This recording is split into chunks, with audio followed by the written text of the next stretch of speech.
The Tennis Gambling Podcast on the Sports Gambling Podcast Network is brought to you by Medic Fantasy. Sign up with the promo code SGPN to get a 50% deposit bonus up to $1K. We're also brought to you by Rhythm. Start crushing college football in the NFL's Rhythm. Get a 70 free trial today by going to sportsgambling.com. RTHMM. And welcome, everybody, to the Tennis Gambling Podcast here on the Sports Gambling Podcast Network. It is currently Monday, November 4th, roughly midnight Eastern Time. I'm Moselle Scott Reichel, once again going solo for this pod. Should be a bit of a longer episode, but not too long. We have two outrights to actually get into for tournaments. We have Belgrade and we have Metz. We're going to preview both events in a second. Do want to point out, though, we have no quarter odds, so we are just going to focus on the outright winners for the events. So just keep that in mind. Before we do that, though, do want to recap what happened last week, both the lock and dog picks and for the final in the Paris Masters. Overall, really bad read by me. I thought Humbert would end up keeping the match competitive in front of the home crowd, and he did not. Humbert got his ass kicked, no way around it. Zverev ended up killing him, 1-6-2, 6-2, and we had Humbert plus the 3 games at minus 145. That did not work out, obviously, as he got destroyed. And we had the over 2.5 sets. That didn't work out either, as Zverev killed him. So overall, nice tournament there by Zverev. Officially takes over number 2 ranking in the world. So congrats to him there. Point is, though, he was really, I'd say, just solid the entire event. And I thought that Humbert, based on his form and based on the emotions, maybe a little bit of Zverev choking, PTSD in the back, I kind of thought that he might end up maybe falling apart again, but he did not, as Zverev really took control of the match early and often. The match was over quickly. There was a fun video going around from, I think it was I forgot which Twitter account posted it, but it was Humbert looking at himself in the mirror, like right before the match, like trying to pump himself up. Yeah, he won 4 games. So that didn't exactly work out. He should probably never do that again. Or at least, worst case scenario, get a different mirror. Point is, though, either way, Zverev kicked his ass, and we weren't really close. Good tournament for Zverev, though. I believe he only dropped 1 set in the entire event. So once again, he reclaims the 2nd overall ranking in the world behind Sinner. So passes Alcaraz, and we'll see how he does for the rest of the season. But he's headed to Turin, and we'll see how he looks because he has been in great form. And we'll see if he can piggyback off this 1,000 title with maybe a deep run in Turin. As for Humbert, I mean, he made a good run. He made it to the final here. I don't think anybody really expected that. And he ended up only dropping basically a couple of sets here or there, but he dropped set against Alcaraz, still beat him, so that's still a good win. Dropped a set against Khachanov, he was in great form, and dropped a set to Nakashima in the first round. Point is, though, he was playing good tennis, but it just seemed to unravel. He was really just awful. No way around it. It's kind of a mixed bag because on one hand, or I'd say it was a matter of perspective, because on one hand, you ended up seeing Humbert miss a bunch of shots for unforced errors. On the other hand, Zverev kind of just kept every ball in play and did what he was supposed to do. So you can't really, tango with one person. The point is that you ended up seeing Zverev get the job done, kept the ball in play, kept, I'd say, control of his nerves, and definitely followed the game plan. Humbert was just spraying shots all over the court, and mostly in the doubles alley and the outline. So either way, point is nice, easy win for Zverev, and a bad overall read for us. Before we get into the actual preview of the 2 tournaments coming up for the following week, I do want to remind you once again that we have a couple ways to actually show support for the show. You can like, subscribe on YouTube, and a reminder, you can also leave a rating and a review on Spotify or Apple. So if you do want to support the show, you can once again listen to it a couple ways. Either YouTube via live stream, YouTube via video afterwards, or you can check out the podcast edited form that I do myself on Spotify or Apple. A reminder, you can also check out the merch store on the SGPN website. We have a lot of great Tennis Gambling Podcast merch. We have sweatshirts, t-shirts, and mugs, all high quality, all affordable. So I recommend checking it out and trying to find something that you might enjoy. Different colors as well. So we have a lot of options. I recommend checking out the merch store, not just for this podcast, but for the other podcasts with the network. Plus, a reminder that college basketball is officially back. If you didn't realize, college basketball does start on Monday. If you aren't already subscribed to the College Experience for their daily picks podcast, breaking it all down, thank you in advance as well for tuning into the Tennis Gambling Podcast. If you can head over to Spotify, give us a 5-star rating. Only you can help prevent corporate gambling from taking over, not just for this podcast, but for the other podcasts. Show some love and show them some support. Anyway, time to get into the actual preview of the 2 events. Starting off, we have 2 hardcourt events. I believe I misspoke in the last episode. Thought Belgrade was on clay. There is a Belgrade clay event, but this one's not that one. This one's actually going to be a hardcourt event on indoors in Belgrade, so I apologize if I said clay in the previous episode. 2 hardcourt tournaments coming up right before basically the end of the season. Point is, though, for the events in order, we're going to do Belgrade first because Belgrade is going to be taking place about 1 hour before Metz starts. So we are going to be going based on chronological order for the matches on Monday. Anyway, starting off with the actual history. Once again, Belgrade, not really that common on hard court here, so not much of a history to go by. It was a different event. They relocated to this, and they're going to go back to that one as soon as they finish renovating. So the point is, Belgrade doesn't really have a history, can't really go into those. Now, for the outrights, I want to mention the field. One thing you'll notice based on the race to Turin and just based on the hard court slate after the, for example, U.S. Open and after the Davis Cup, which is still going on, so you still have some players that are sitting out getting ready for the Davis Cup.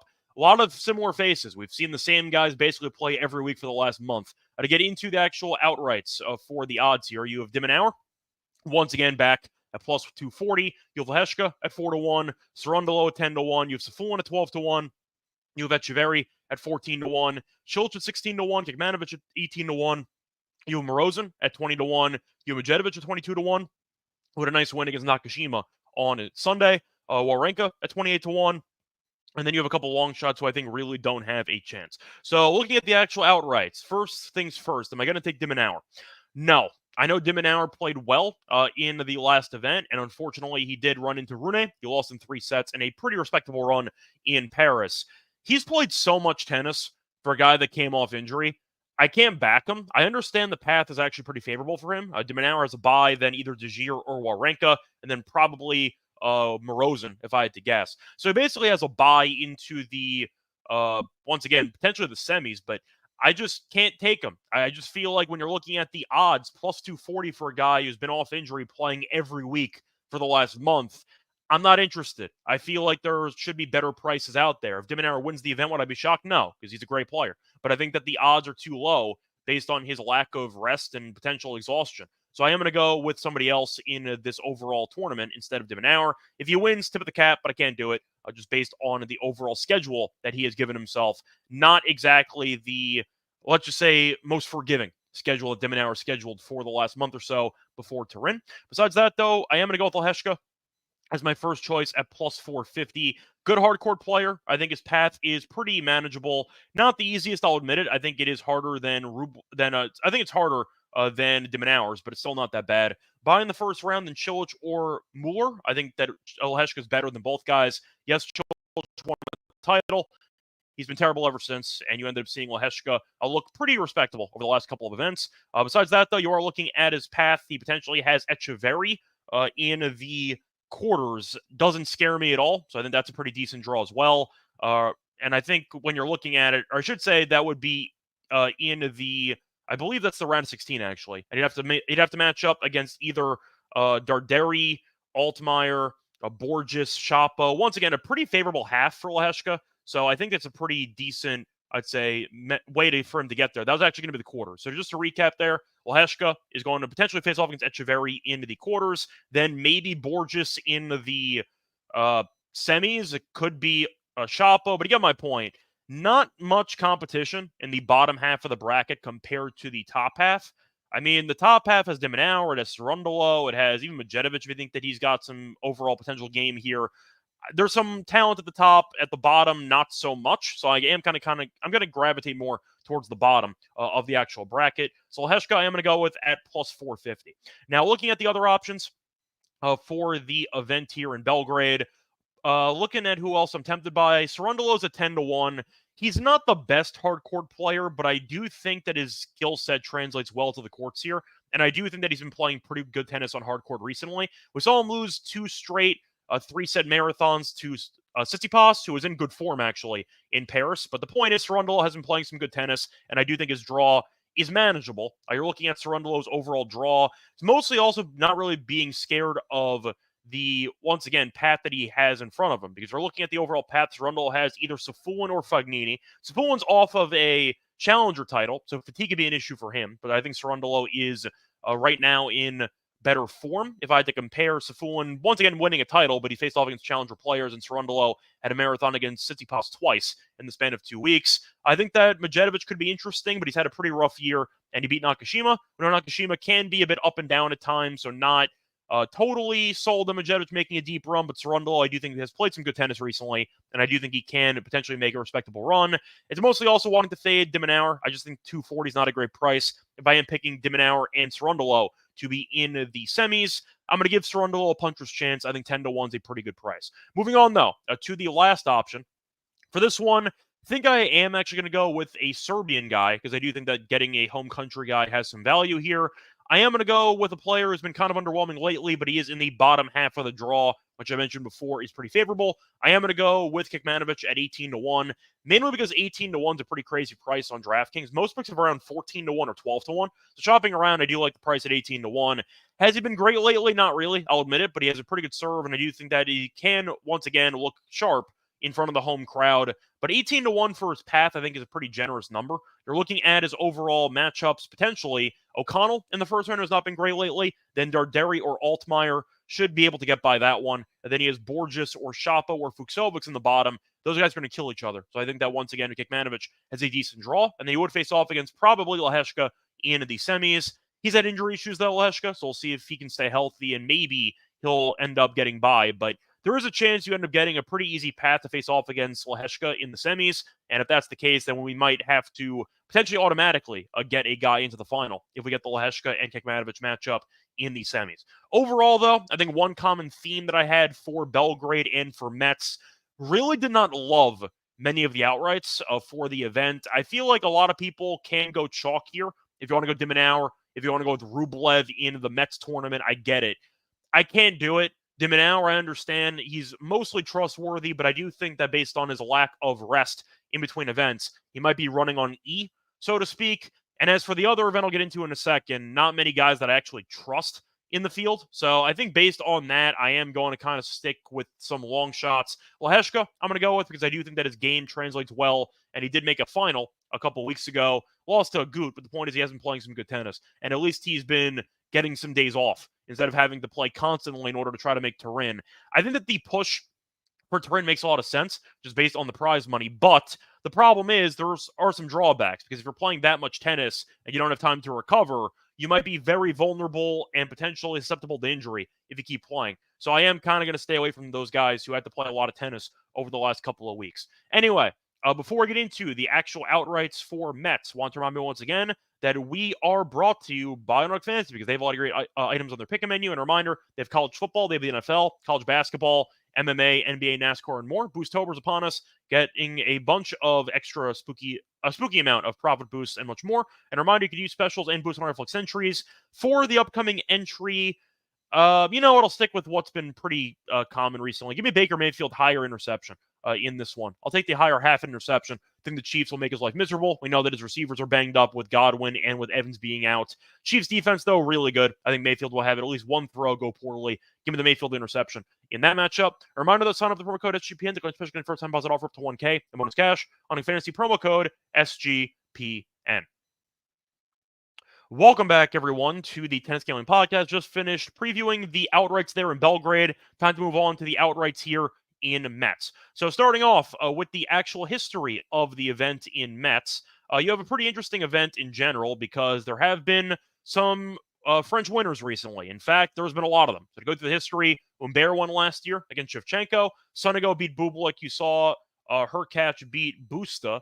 I believe the Sonego Bublik one was the one where Bublik turned his racket around and tried to hit a slam with the actual knob of the racket. I think that was that match. Point is, though, you have seen a couple of powerful, I'd say, servers do well here.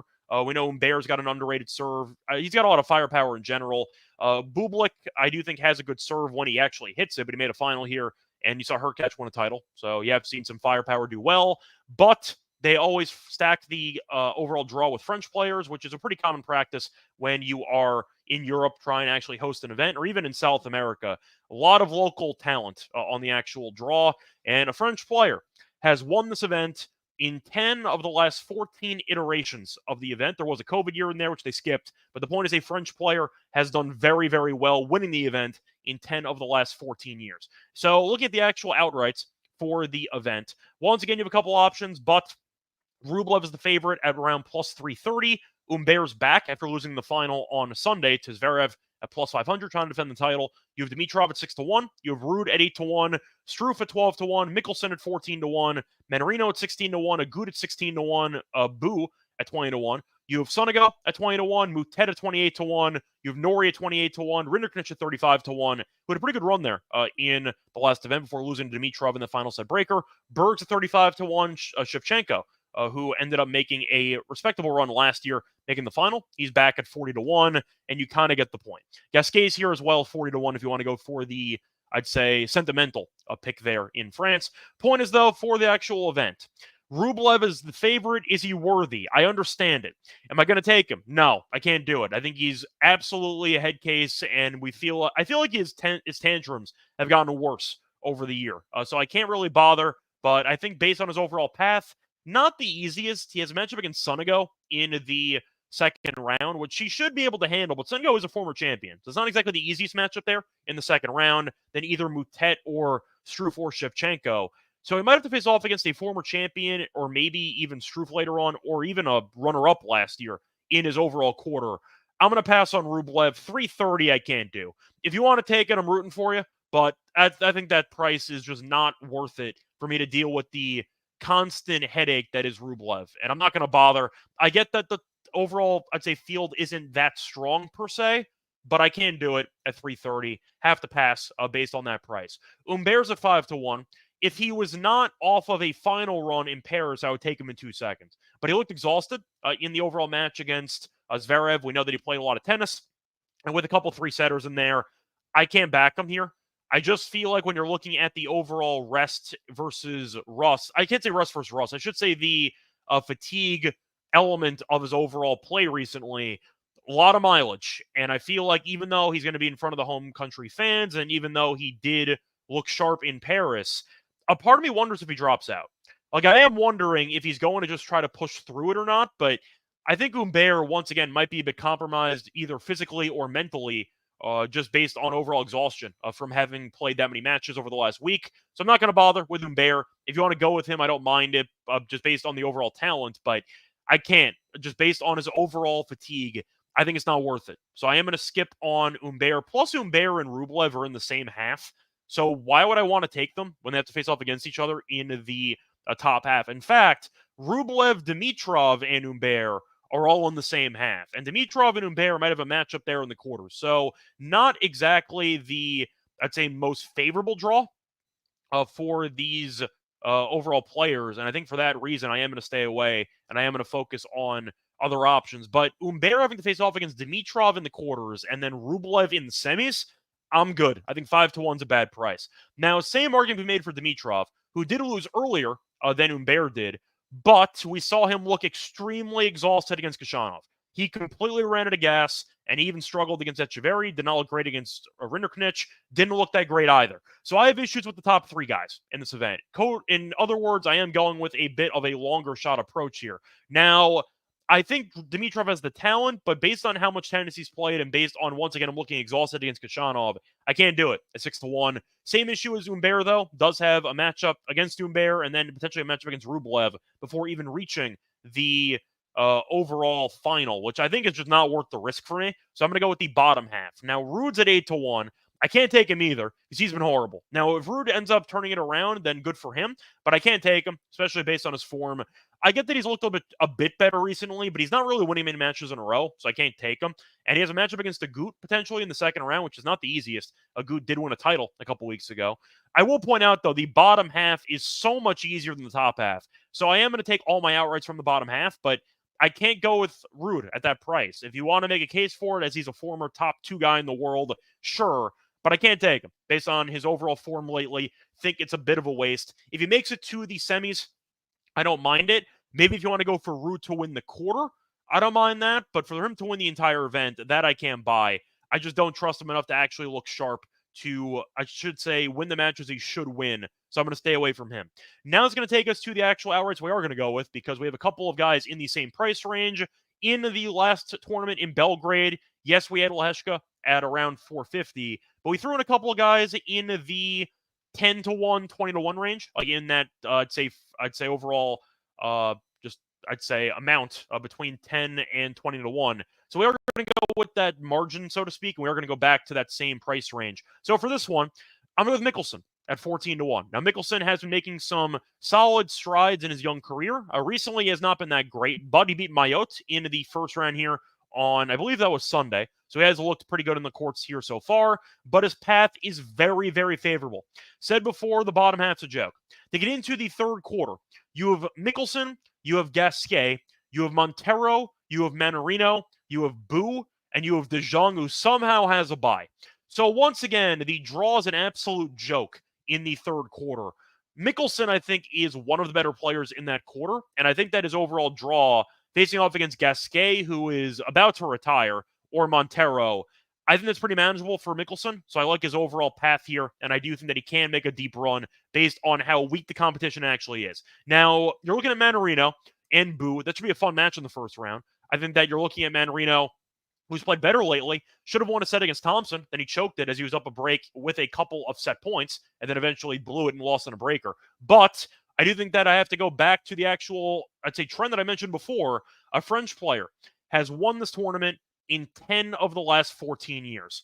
I'm going to do it. Hold my nose. Give me Manarino at 16-1. Same exact argument as Mickelson. Yes, Boo's been in good form. Has not really been that sharp since having a decent run in the Asian swing. But I think that they're looking at Boo, who I think is going to struggle dealing with Manarino's consistency. And when you face off against Manarino the first time, can be difficult to handle just how flat his overall shots are.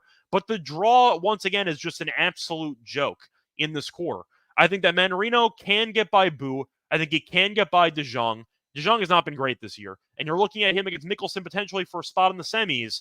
I think that that could be a toss-up match. So I'm going to go with both guys who I think have a pretty decent shot at making the semis in this event. And for the bottom, I should say fourth quarter, I said before, I am going to stay away from Ruud. Can't trust him at his current form. So I'm going to go with the guy that won a title a couple weeks ago, a guy that's a very good hardcore player and has looked very good for the last couple of weeks. Give me Bautista Agut at 16-1. I would not have believed myself if I would have told you a couple months ago I was going to take him to win a tournament. But he did win one, and he's a very good hardcore player in general. But his path's also pretty good. Does have Bonzi in the first round. Randomly a dog in that one, which I don't really agree with. Bonzi made the final of a challenger event a couple weeks, I think it was last week, and he choked it. He had a couple of match points there, ended up losing to Vertanen in the final set breaker. But he played a lot of matches, and I do wonder if the home country advantage means much. It might, but I feel like it might be a bit exaggerated. Agut's been in good form. I feel like Bonzi has been kind of invisible on the ATP Tour for the entire season. He did win a title, I believe it was last year or 2 years ago. But I do think that Agut has a good price at 16-1. He would face off against potentially Ruud in the second round, which I think he's got a shot to win. Ruud, once again, has been extremely mispriced for months based on his form, and we know mentally he can check out of matches if it doesn't go well for him early. Agut is very tricky to play because even though he's older, does keep the ball in play a lot, and he does really refuse to beat himself. So I am going to go with Agut here at 16-1. So once again, tread lightly with the outright picks. I'm not going to go that hard on them. I think you're looking at what could be two unpredictable events. I think you might see the top guys struggle.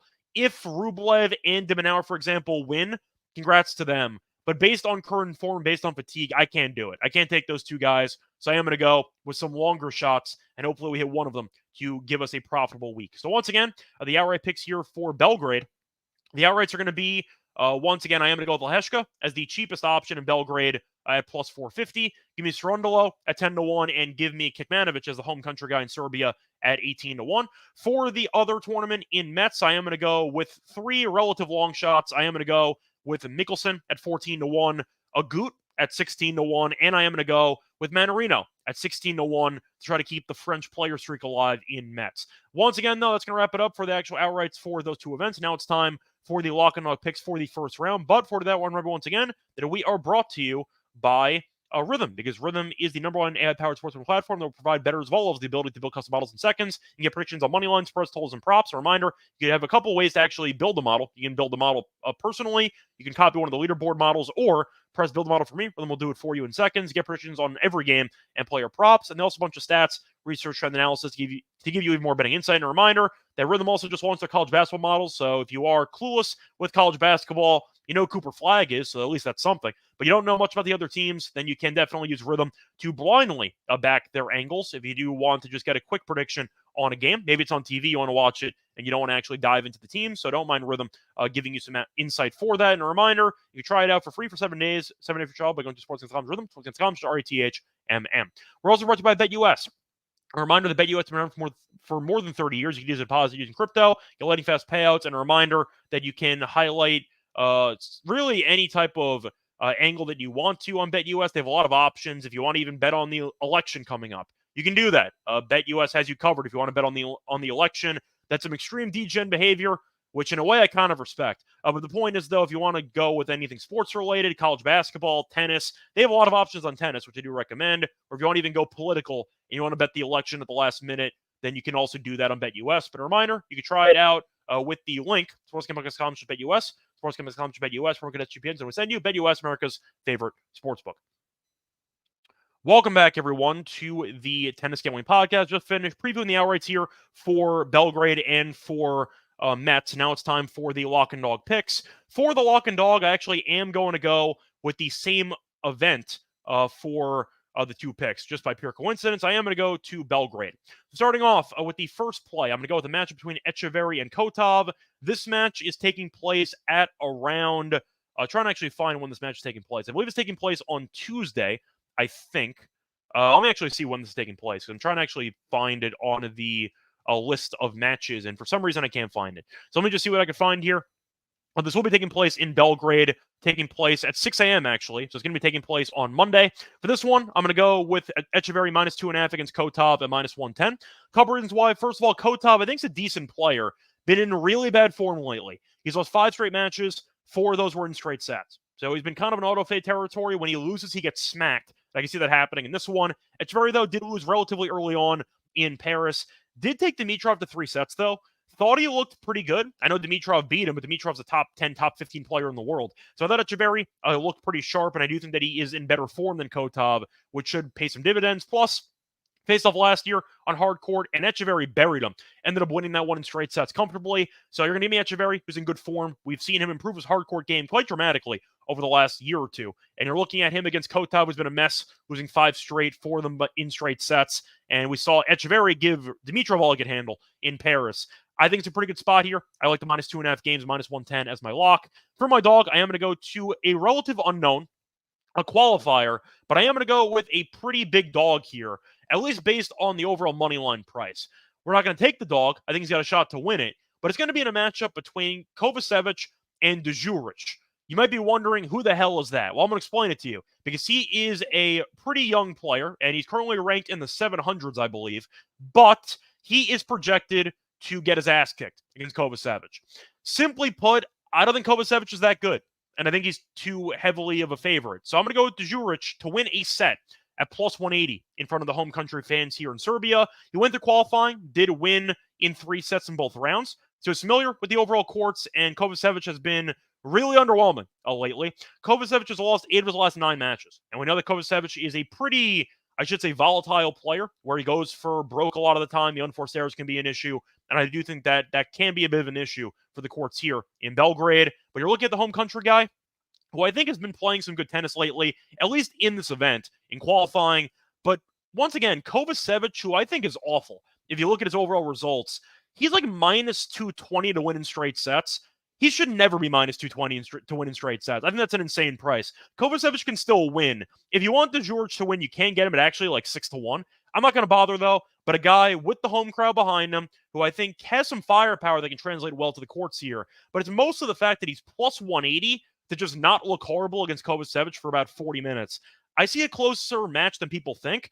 Kovacevic, I'm not a fan of at all, and that's a massive price. +180 to win a set, I think that's a great deal. I'm going to go with that. I thought about it to actually win the entire match at 6-1. Maybe I'll take a flyer on that, throw it in a parlay or something. But I am going to go with Djuric to win a set.